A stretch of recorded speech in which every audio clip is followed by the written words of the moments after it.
Dear colleagues, good afternoon. It's my pleasure to welcome you all to MGIMO University. My name is Andrei Sushentsov. I'm Dean of the School of International Relations at our university. Today we will hear the fifth lecture of the series dedicated to different aspects of the Ukrainian crisis. It's my pleasure to introduce today's speaker, Evgeny Minchenko, director of the Center for the Study of Political Elites at the Institute for International Studies and the president of Minchenko Consulting Communication Group. Evgeny is our good friend and longtime colleague, and today he will share with us his analysis of the discourse of Ukrainian and Russian political elites when it comes to the Ukrainian crisis, as well as individual representatives of Western countries who are fairly linear and consistent in support of the Ukrainian position. One can consider the ongoing information confrontations as a basic element of confrontation that we are witnessing today. It appears that this confrontation will last much longer than the whole phase of the Ukrainian crisis.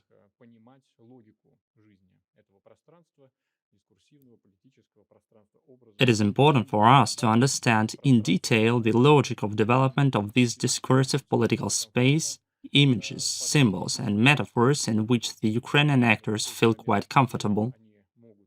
Perhaps now this is the only space where they can take pride in certain success.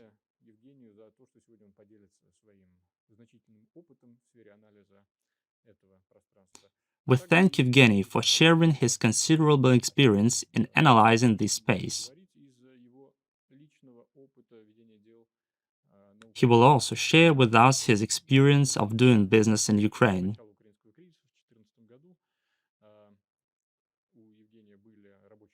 At the beginning of the crisis in 2014, Evgeny had working contact there. He knows this political environment quite well and well equipped to make analytical conclusions. It's a great opportunity for all colleagues and students of our university to familiarize themselves with the expertise of Dr. Minchenko. Evgeny, thank you for this opportunity. The floor is yours.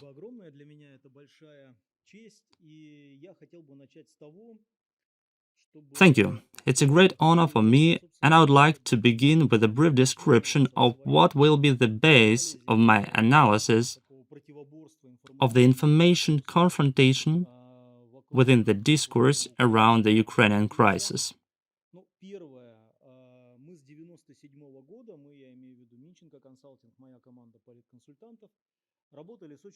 We, I mean Minchenko Consulting, have worked with many Ukrainian politicians since 1997, such as Yulia Tymoshenko, Yuri Boyko. I mention this because these are widely known facts that became public long ago. I'm not revealing any secrets here.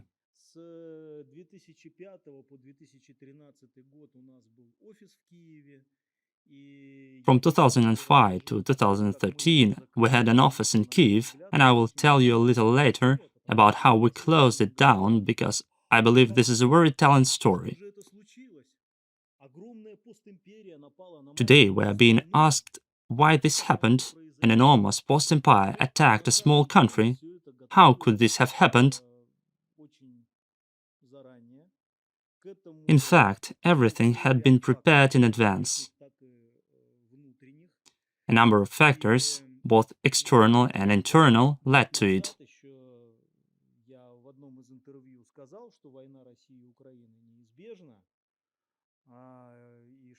A year ago, in one of my interviews, I said that a war between Russia and Ukraine was inevitable. I really wish I had been a bad forecaster and had been wrong about this, but what happened, happened.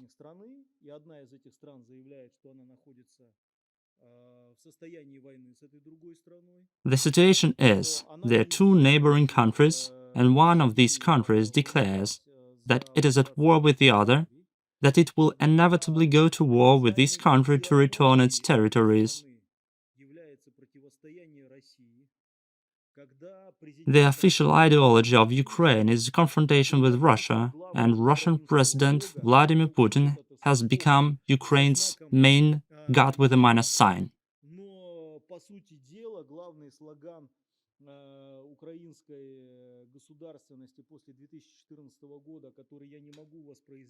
In fact, the main slogan of the post-2014 Ukrainian statehood, which I can't quote because it's obscene, is a magic spell of sorts based on the denial of Putin. The post-2014 Ukrainian statehood based on the denial of Putin. It begs the question, how did we, and more importantly, how did they end up like this?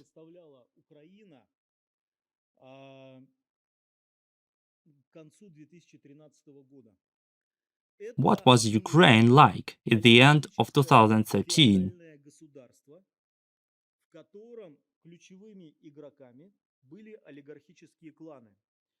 It was an oligarchic feudal state in which the key players were oligarchic clans.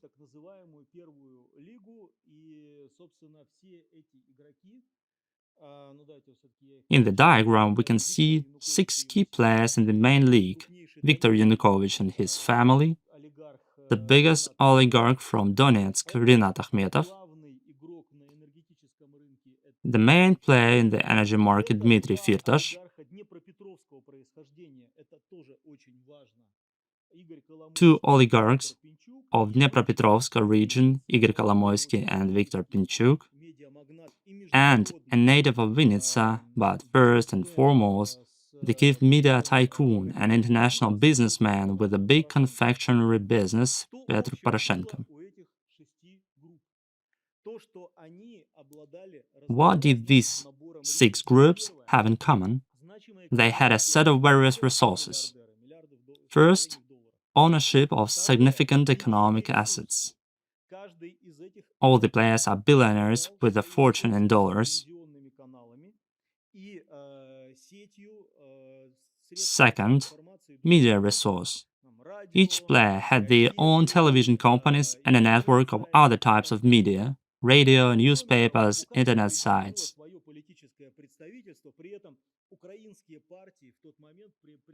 Each had its own political representation.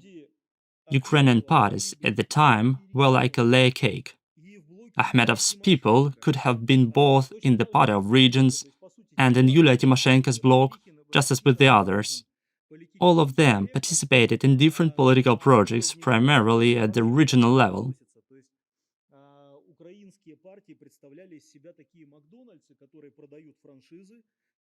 The Ukrainian parties resembled McDonald's, which sold franchises, and the regional elites bought them up. There was no content behind these political brands. Third, each player had their regional footholds, their governors, their regional city councils, their local deputies.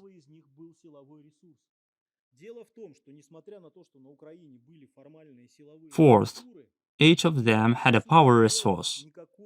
While Ukraine had formal power structures, there was no power vertical in Ukraine.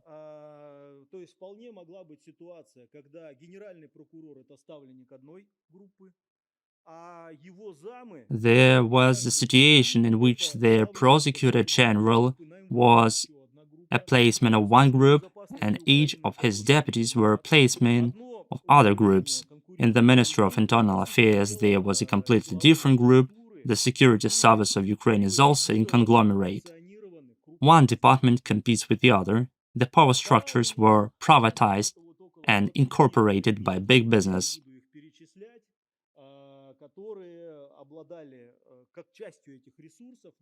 There was also the second league, which included about 20 small groups that possessed only some of these resources.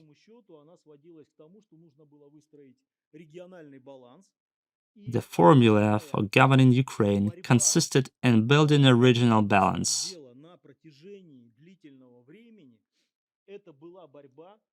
For a long time, the main struggle in Ukraine had been between the Dnepropetrovsk and Donetsk clans. The balance of power in Ukraine changed when they got rid of Donetsk.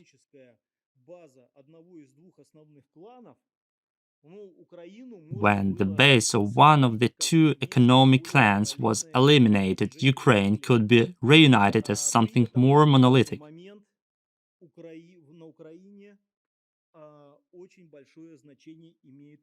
In Ukraine, the religious factor is of great importance.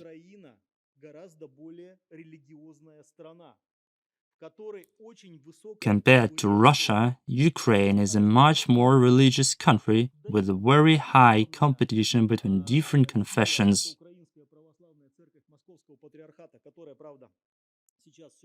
So far, the main force is the Ukrainian Orthodox Church under Moscow Patriarchate, which is moving further and further away from Moscow and is already playing an autonomous role. The Greek Catholic Church and the Jews of Ukraine. The Jewish community was very influential, with the Dnepropetrovsk clan largely consisting of members of the same synagogue.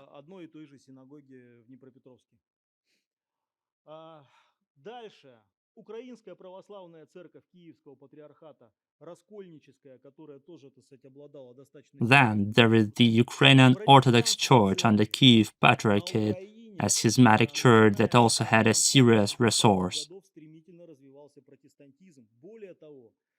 And there is another force, the Protestant churches. Protestantism has been growing rapidly in Ukraine since the late 1980s. Moreover, a number of political projects had relied on charismatic Protestant churches. For example, Leonid Chernovetsky, who served as a mayor of Kiev twice and made the Protestant church one of the pillars of his electoral machine. A well-known fact, Alexander Turchinov, once acting president of Ukraine, is a Protestant pastor. Consolidation around Yulia Tymoshenko's bloc occurred along these lines as well. Islam has a much less significant story, as well as a variety of sects such as neo-paganism. Azov regiment, which has built its own specific neo-pagan cult, is an example.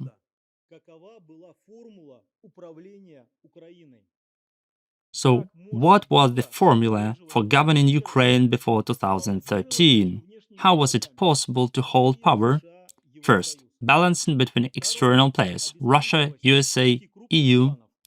Second, loyalty of 3-4 clans out of 6 major league clans. Third, loyalty of 10-15 clans of the 20+ clans of the second league. Fourth, loyalty of most of the security forces. Fifth, electoral reliance on 2 of the 3 major macro-regions. As a rule, the electoral confrontation of the West against the Southeast, who prevails in the center, wins the election. This scheme began to break down by 2013 for several reasons. First, 3 external players disappeared. By 2013, the EU had actually ceased to be an independent player and began to move in the wake of the US policies on the Ukrainian track.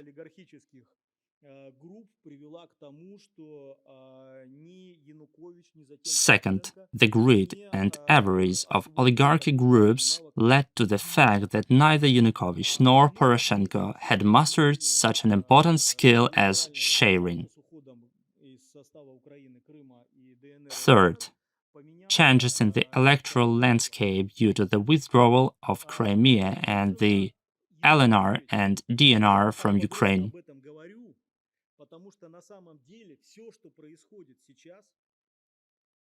Why am I talking about this in such detail?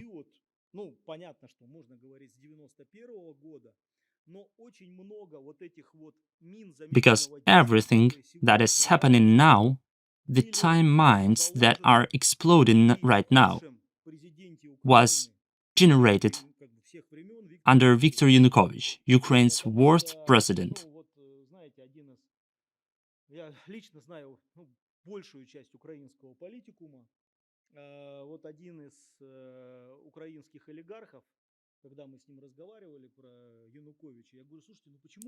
When talking to a Ukrainian oligarch, I asked, "Why does Yanukovych act so illogically?" He replied, "You see, the thing is that he's a cunning fool. He's a narrow-minded man who thinks he's very cunning and at the same time believes he can beat the other players with his two-step combinations."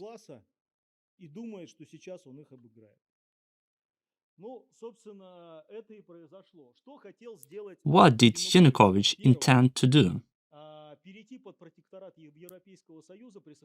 First, he wanted to be protected by the EU while maintaining normal relations with Russia. This is an impossible, unrealistic strategy, especially when the EU is no longer an independent player. However, Yanukovych's advisors convinced him that this was possible. He wanted to take control of the media resource from the oligarchs. Oligarchs have written on these snow-white cuffs with their blood that the media resource is one of the tools to keep their business and stay free. Apart from money, the oligarchic wars for assets relied on two things: media and power resources.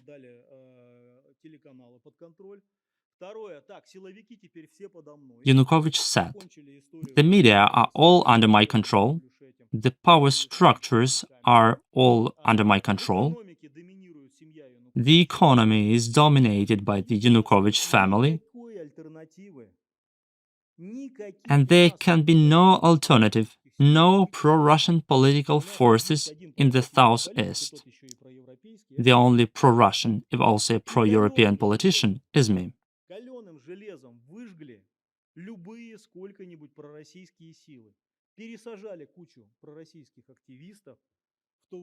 As a result, pro-Russian forces were destroyed. Why were they destroyed and pro-Russian activists imprisoned while radicals were running rampant in Western Ukraine?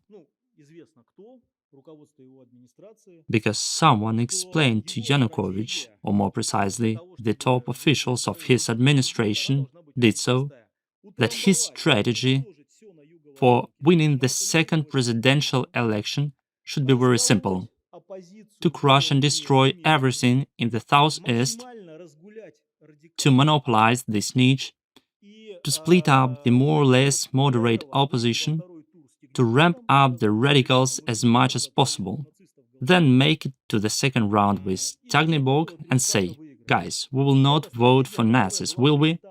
and triumphantly win thanks to that. It's a strategy that was adopted at the end of 2012, and they lived with it through 2013.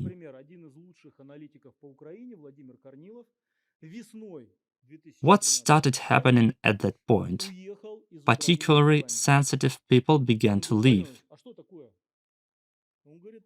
For example, one of the best analysts on Ukraine, Vladimir Kornilov, left Ukraine for Holland in the spring of 2013. I asked him, "Vladimir, what is wrong?" He said, "I think a big conflict is inevitable, and I think my life may be at risk." In the fall of 2013, the head of my office came to me and said, "Start looking for my replacement. I'm leaving for Russia. There will be a civil war in Ukraine." I asked him why. He replied, "You come and go, and I am here all the time. Hatred is growing. The authorities themselves are purposefully encouraging radical nationalists. They won't be able to restrain them." Anyway, I listened to him and I was right. In November 2013, I closed my office in Kiev. So what happened to Yanukovych? He went in the direction of the EU, then darted back to Russia, eventually disappointing all the external players. Next, he began to build a one super-clan system. Not only did he unbundle big business, taking chunks from them, but he also increased pressure on medium and small business. The siloviki were switched to self-feeding.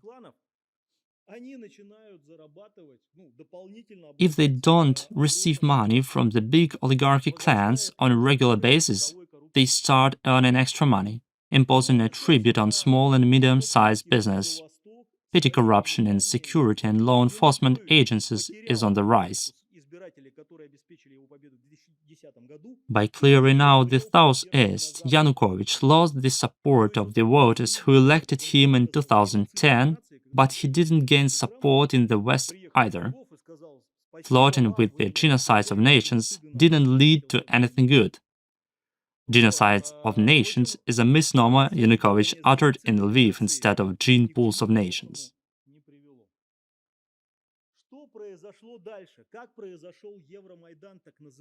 What happened next? How did Euromaidan come about?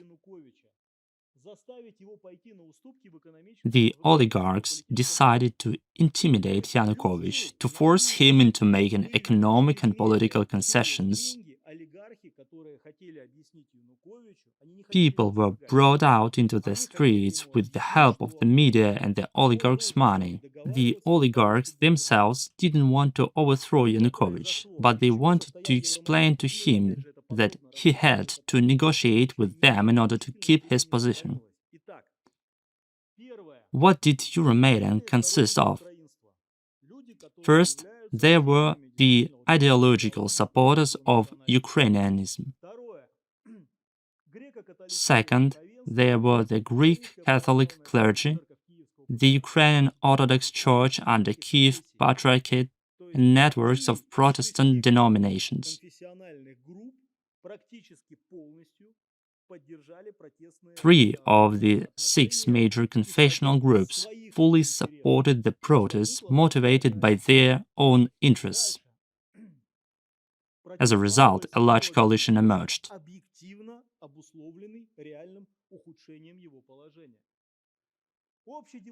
Then followed the protests of medium and small business, caused by the real deterioration of their situation.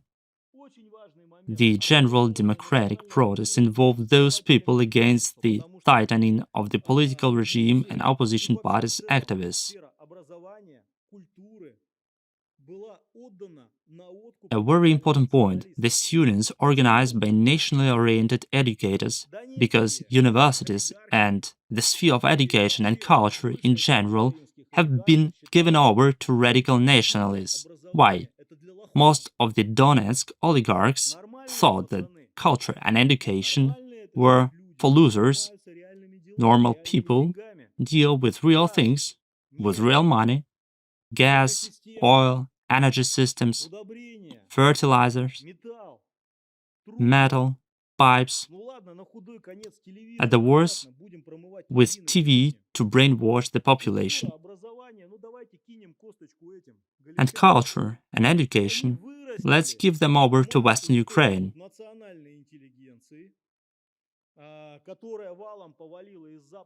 And they produced a mass of national intelligentsia who arrived in Kiev from the western regions in waves, creating an enclave of Westernism in the capital in the first place.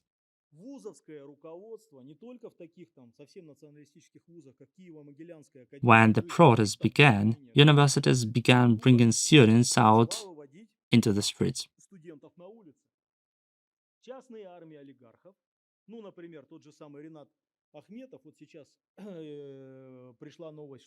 Let's talk about private armies of oligarchs. For example, Rinat Akhmetov. Azovstal, which once belonged to him, is now beyond restoration. Formed fighting groups during the Maidan protests from employees of his security structures, paid crowds, radical nationalist groups, and the fan movement. That is why Euromaidan 2014 was a diverse coalition. A large part of this coalition remains intact today.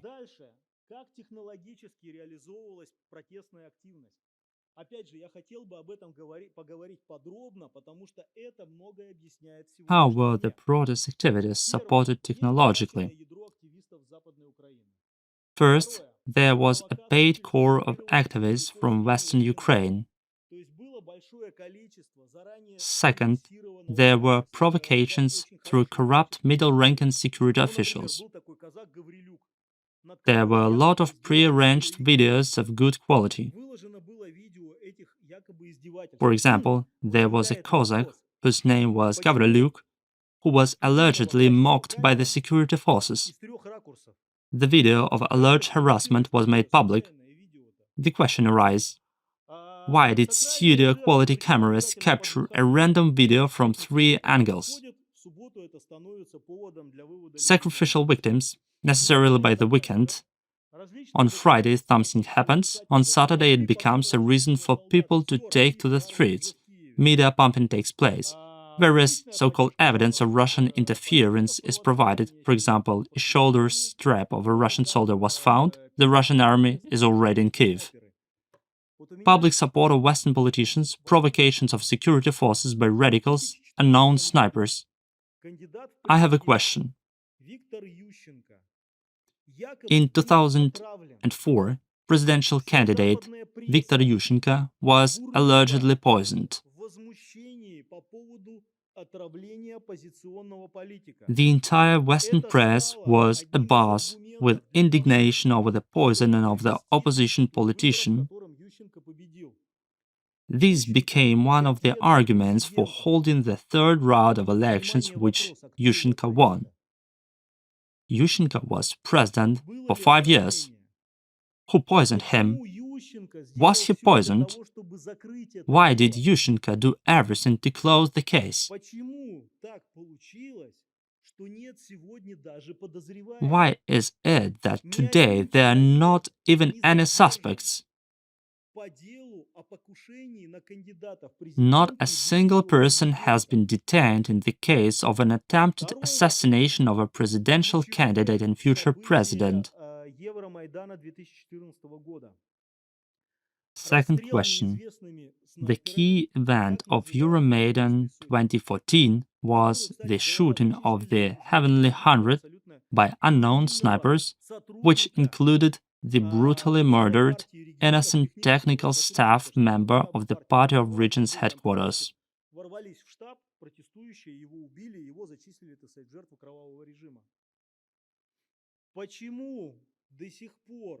Why hasn't the investigation of the shooting of the Heavenly Hundred been completed?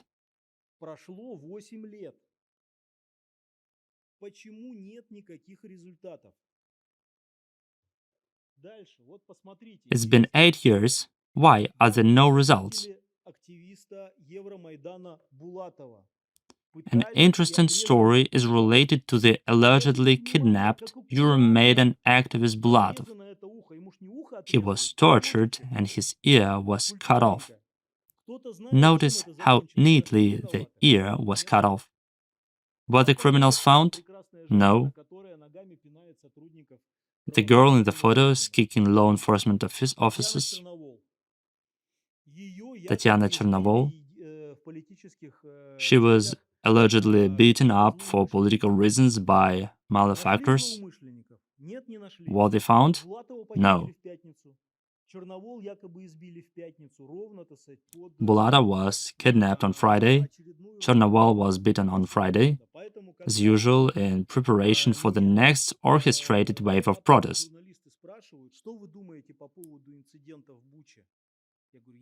When Western journalists ask me, what do you think about the incident in Bucha? I say that I don't know. I only know that in Ukraine there is a very long tradition of falsifying news stories with political consequences.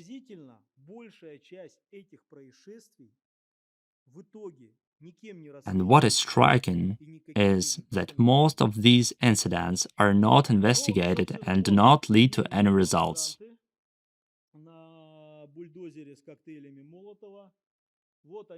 In fact, here on this slide we can see so-called peaceful demonstrators with Molotov cocktails on a bulldozer, or peacefully burning law enforcement officers.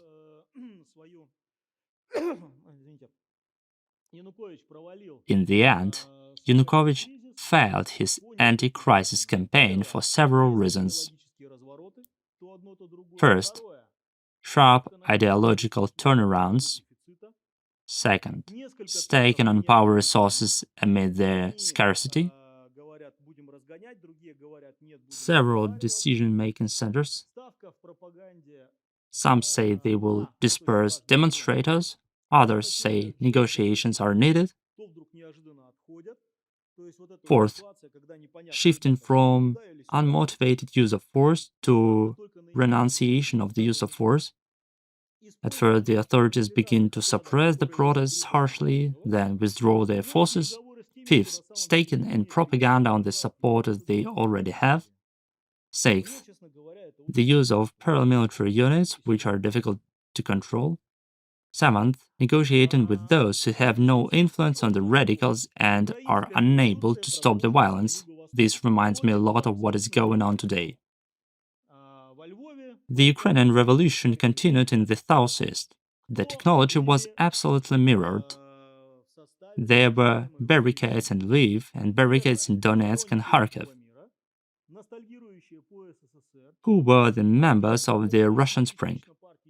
Supporters of the Russian world, those who were nostalgic for the USSR, activists from communist parties and the Party of Regions, parishioners of the Russian Orthodox Church under Moscow Patriarchate, nomenclatura, security officers and law enforcers who feared lustration, frightened citizens. The general democratic protest was also present because power was seized undemocratically. Small and medium-sized business, young activists who saw their chance for a political career, people motivated by regional patriotism and resentment, and volunteers from Crimea and Russia. Know the symbolic space. At that moment, the Russian Spring gave rise to a large number of very vivid personalities. The prosecutor of Crimea, Natalia Poklonskaya, the young woman who took on the responsibility of heading the prosecutor's office because many men were scared to do so. She became an international celebrity. Alexei Chaly, the mayor of Sevastopol, a billionaire wearing a sweater like Steve Jobs, a Russian man who made a lot of money on the international market, Cossack Mamai, and so on. On the other hand, there were radicals like Leshko, oligarch Kolomoisky, who sponsored the first volunteer battalions. On the Russian side were Strelkov and Cossack Mamai. On both the Russian and Ukrainian sides, there were many bright personalities, but personalities on the Russian side were brighter and more interesting.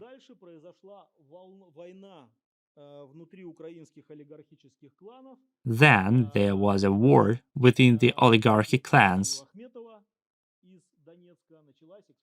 In response to Akhmetov's expansion, the expansion of the Dnepropetrovsk oligarchs began. This situation largely determined the authorities' refusal to integrate Donbass for many years. It is easier without Donbass.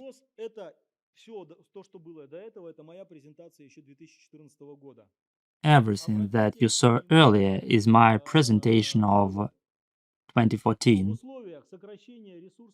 Please note my conclusion. In the face of declining cheap Russian gas supplies, inevitable large-scale unemployment, the need for unpopular reforms, reduced social spending, rising utility costs for the population, and rising security costs, the oligarchic model is unable to survive. Whoever the president is, they will follow the path of expropriation of the assets of unpatriotic oligarchs, and the inevitable result of the way Ukraine is developing will be a centralized military dictatorship backed by military aid from the West. Or alternatively, the country will disintegrate into several virtually independent feudal fiefdoms. I wrote this at the end of 2014. You can look it up on the Minchenko consulting website.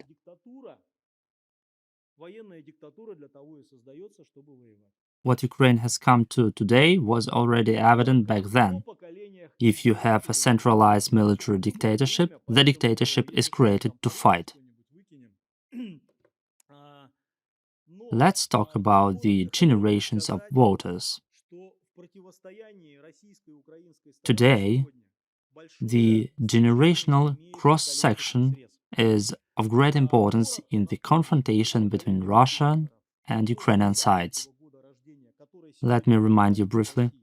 There is a generation of boomers born before 1963 who are currently in power in Russia and who are already not in power in Ukraine. My generation, Generation X, born between 1963 and 1986. How different are they? The boomer generation was formed back in the Soviet era. They assumed that they can be some kind of a universal model, explaining everything, some kind of holistic ideology, and they are oriented to family, to their ancestors. The historical component is very important to them. Generation X are people focused on professional self-fulfillment. Boomers think of them as cynical careerists and dislike them a little bit. Generation X try to realize themselves through their career to prove that they are the best. The next generation of millennials born in 1983, 2003 was formed in more hothouse conditions. Their leadership ambitions are based on building trust. Change is very important for them. Various aspects of self-actualization are more important for them than a career. Today I'm golfing, tomorrow I will be downshifting in Bali, the day after tomorrow I am going to work in a corporation. Zoomers, by contrast, are empathy-oriented, interaction-oriented. What has happened today? On the Russian side, everyone is a boomer except Medvedev. Medvedev, born in 1965, is also mentally a boomer because he's part of the establishment who was moving upward with that generation. And look at those on the other side. These people, born in 1971, 1979, Generation X, already think differently in a different style.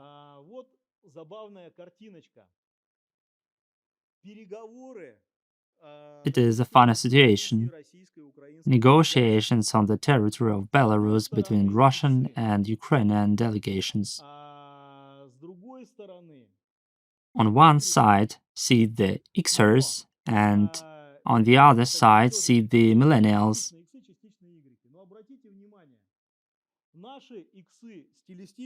Note that our Xers are stylistically similar to the boomers.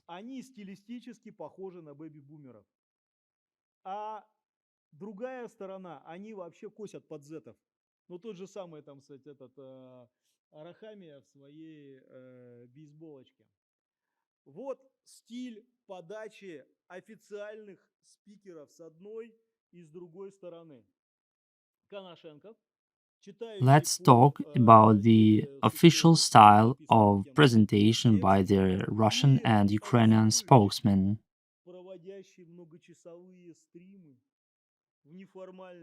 Konashenkov, reads a text written by someone else from a teleprompter, whereas Arestovich conducts hours-long streams in a relaxed atmosphere, wearing casual clothes and inspiring affection and trust.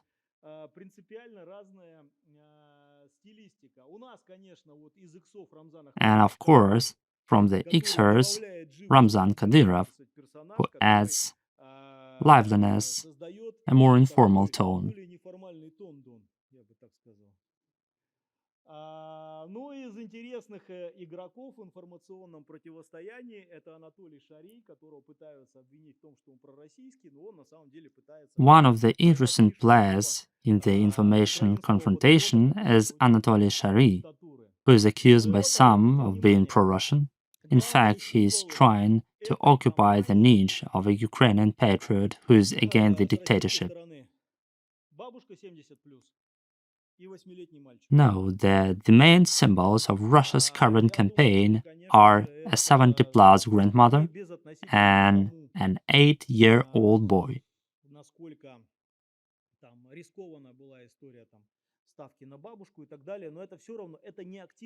They are inactive players. They are people who exemplify the mainstream opinion that has evolved over the years.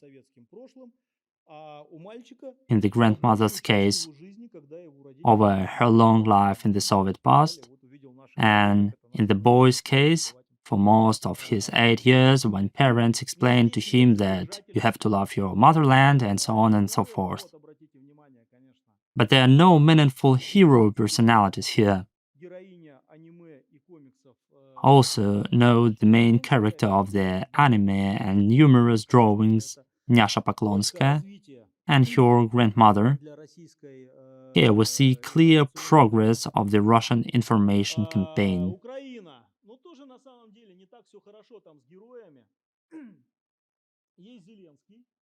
Ukraine is not doing so well with hero personalities either.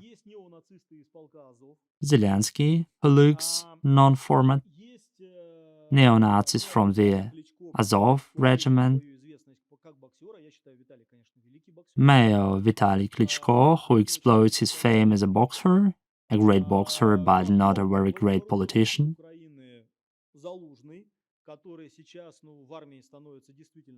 commander of the armed forces of Ukraine Zaluzhny, who is becoming a cult figure in the army,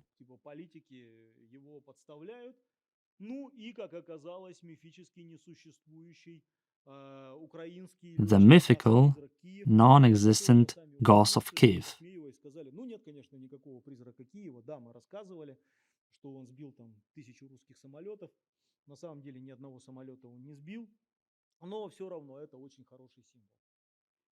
And here we come to the next question.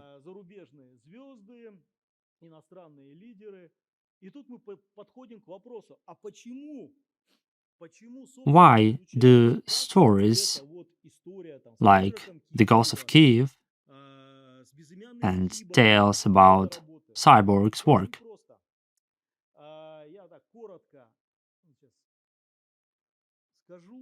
It is all very simple. Boomers live in a modernity environment. They need to believe in a single true idea that everyone must share. Xers live in conditions of postmodernity where there is not one single correct ideology.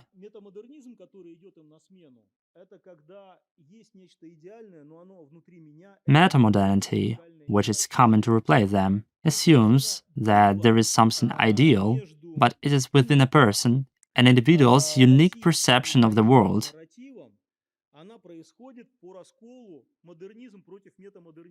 The battle between the Russian and Ukrainian narratives is taking place over the modernity versus postmodernity fault line. The Russian authorities are trying to create a single ideological framework, while Ukrainians talk about pluralism. When asked about the Azov neo-Nazis, Zelensky replied that they are who they are.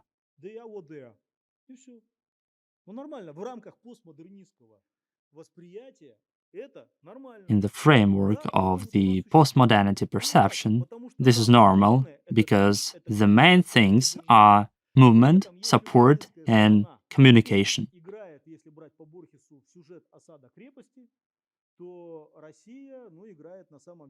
If Ukraine, according to Borges, is playing out the plot of the siege of the city, Russia is playing out the plot of the return home.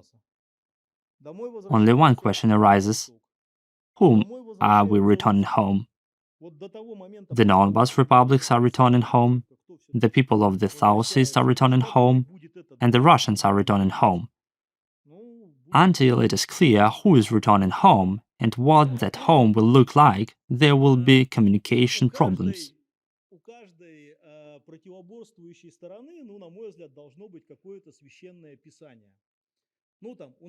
Every opposing side must have a holy scripture. The Nazis had Mein Kampf. The Soviet Union had the teaching of the classics of Marxism-Leninism. I tried for a long time to reconstruct the narrative of the Ukrainian side and realized that it was actually The Lord of the Rings. Not even a book, but a Peter Jackson movie. In that sense, they don't even need to explain what they want.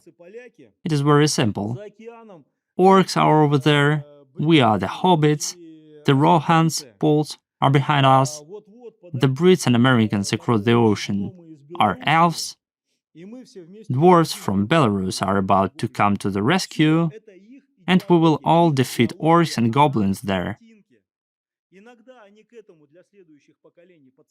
The ideology is in the picture. Sometimes they hitch Harry Potter on. Their narrative is a Peter Jackson movie.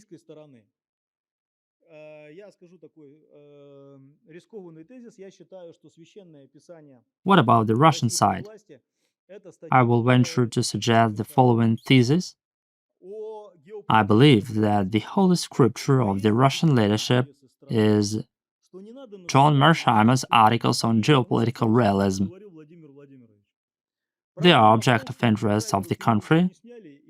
No need to step on our legitimate interests. Precisely what Vladimir Putin has repeatedly said. The problem is that no movie based on Mearsheimer's writings has yet been made, and I doubt it will ever be made. Until a clear picture of where we are going on and what we are filming is found, it will be hard to win. We had a hypothesis that it could be a hostage rescue series. We need a metaphor, we need a comprehensible narrative in an age when people think in pictures instead of words.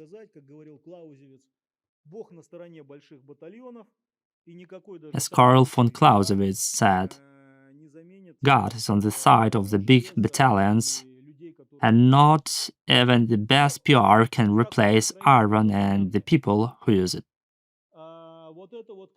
What is the worst failing of Ukrainian propaganda?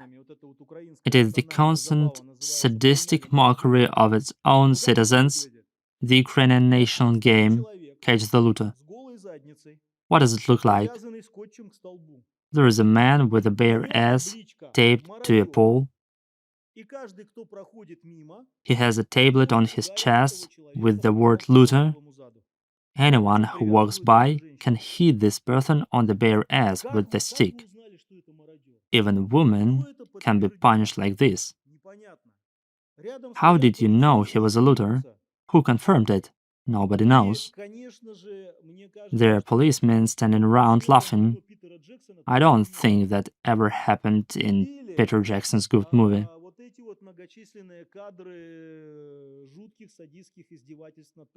Or take numerous videos of gruesome sadistic abuse of prisoners. If Peter Jackson is to be believed, the elves did not behave this way.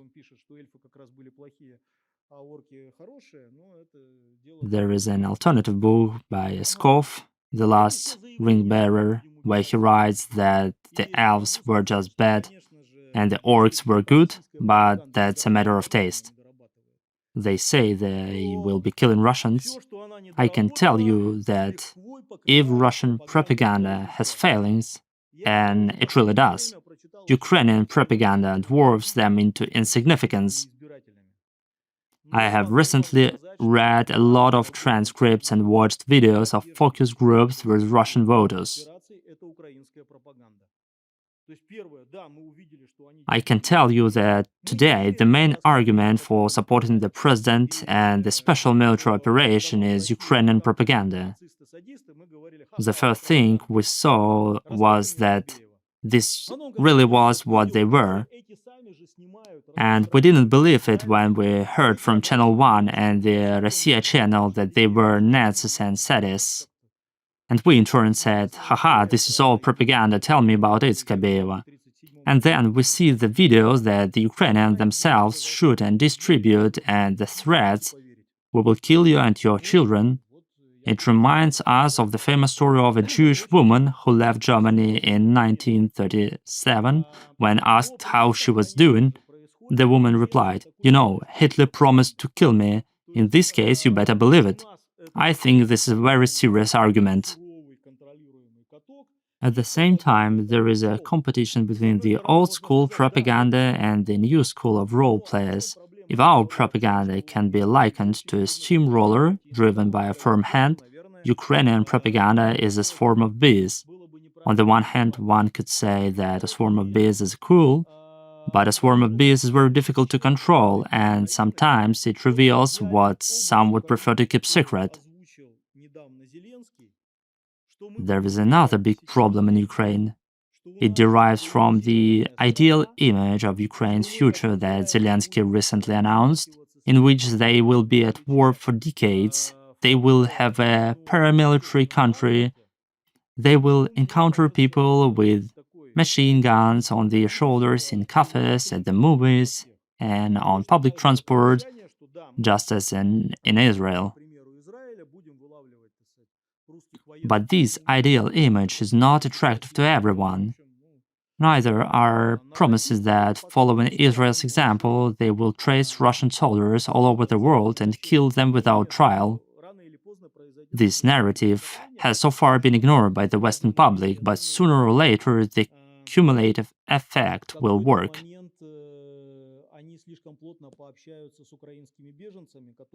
I think at some point they will have had much of the close contact with Ukrainian refugees who behave in a certain style.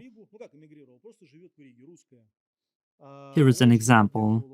An old Russian acquaintance of mine who emigrated to Riga was very supportive of Ukrainian refugees, collecting money, volunteering, and was recently beaten up on the street for speaking Russian. She reacted by saying, "I must have behaved wrong somehow." I think this factor will have an impact, because it's one thing when there are wonderful Ukrainians out there fighting universal evil, and a different thing altogether when we meet people in our everyday life whose behavior is far from nice. On the other hand, today Russia also has a goal-setting crisis because the economic USSR 2.0, which was to be built on the basis of the Eurasian Economic Union, obviously doesn't take off. There are too few Orthodox believers to build an Orthodox Iran, so to speak. For new Stalinism, there is too much intolerance towards repression. Moscow Kingdom 2.0 will pupate and limit itself. The outline of the new project is unclear, but it is obvious that it will be a mobilization dirigist project dominated by the power component, the internal life of the country will be keynote by confrontation with an external enemy. I will not dwell on the dynamics of Vladimir Zelensky's image. I will only say that it went through a unique transformation and strict compliance with the plot of the Servant of the People series.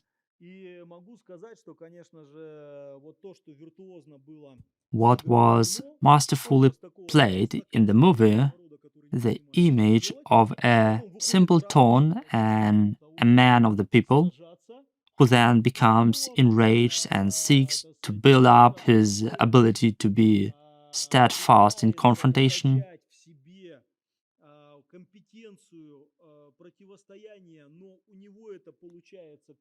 But all this looks comical.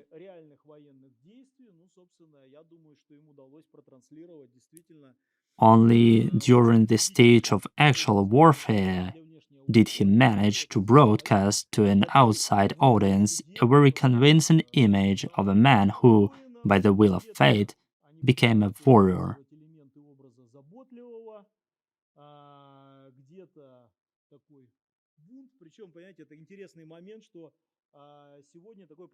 Today, we are witnessing a confrontation between two rebels. Zelensky against the former empire and Putin against the unipolar world and the external scenario that is being imposed on Russia.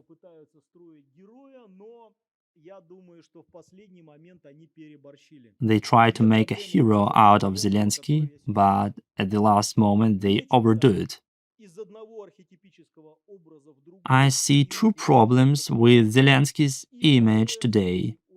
First, the flailing from one archetypal image to another and the inability to hold on to either image.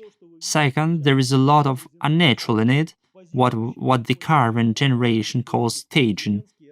Zelensky posing against bags of sand is a classic staging. What young people respond to with I don't believe it.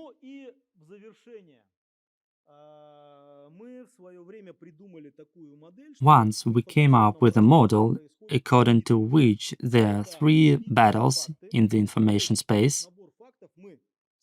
First, the battle for facts. We see a set of facts and agree that they are facts.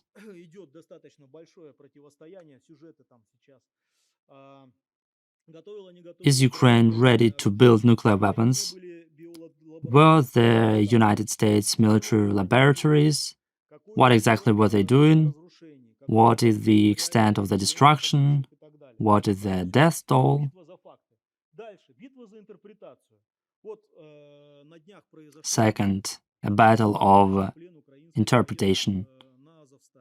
There was a mass surrender of Ukrainian fighters at Azovstal.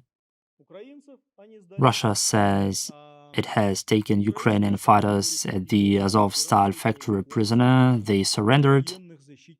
Ukraine says that there is a special operation underway to evacuate military defenders of Mariupol.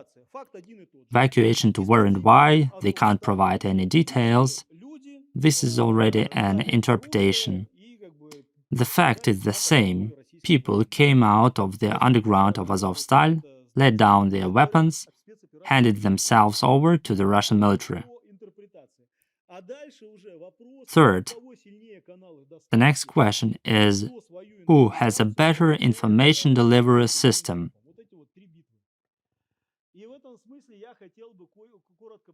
The one who has a better system will broadcast their interpretation.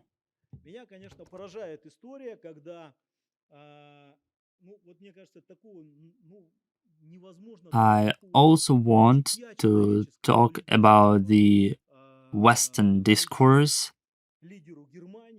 I am struck by a story when a German says, "Genocide in Ukraine? What are you talking about?" It seems to me that Scholz has really let himself down here. Фраза, которая очень серьезно, мне кажется, психологически в том числе поддавила, тем более после того, как Especially есть официально after the facts were confirmed by international organizations such as the OSCE that they had been shelling from the Ukrainian side.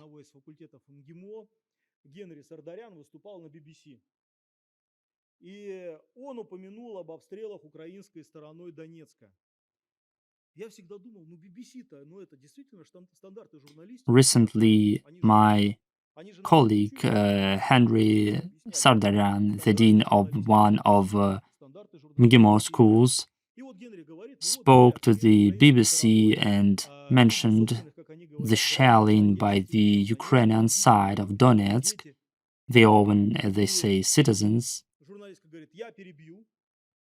The BBC journalist said, "Excuse me, that is a lie. There is zero evidence for that. How come? Are these the standards of Western journalism?" О том, что что-то произошло, нет еще никаких фактов, нет расследований, хотя, кстати, ну, в конце концов, я думаю, что, конечно же, сильным ходом с российской стороны было бы потребовать международного объективного расследования событий в Буче. Ну, окей, тем не менее, сразу вот, пожалуйста, Буча массакр. Ну и есть два ролика, And которые я обратил внимание, the two videos that I would pay attention to because they were being actively promoted. One with Arnold Schwarzenegger and the other with Boris Johnson. Ролик очень слабый, потому что он вообще просто в принципе там в стиле. I would say that Johnson's video is very weak. It is frontal propaganda. Очень тонкий заход у Арнольда Шварценеггера. Он действительно профессиональный актер. Он очень качественно это сделал. Рассказал о том, как он любит Юрия Власова. Arnold Schwarzenegger has a very subtle approach. He's a true professional. He did it really well. He spoke about how he loved Yuri Vlasov, how he tried to emulate him, about his father who fought against the Russians during World War II and came back broken both physically and mentally. This is where I think he made a mistake. His dad, who participated in the siege of Leningrad, would not arouse any sympathy in a Russian person.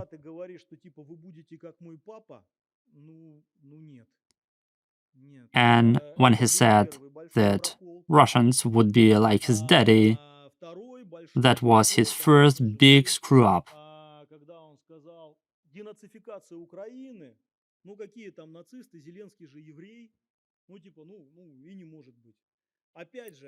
His second big screw-up was when he said it was impossible to talk of the denazification of Ukraine because President Zelensky was Jewish. He didn't hit his target audience. For the West, Nazism really equals the Holocaust, but for a Russian person, Nazism is what the Come and See movie shows about the mass murders in Belarus.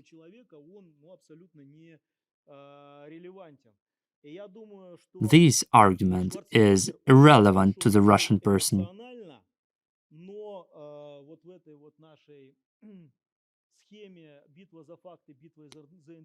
Schwarzenegger played well with emotions, but he failed in his battle for facts and failed to make an effective interpretation.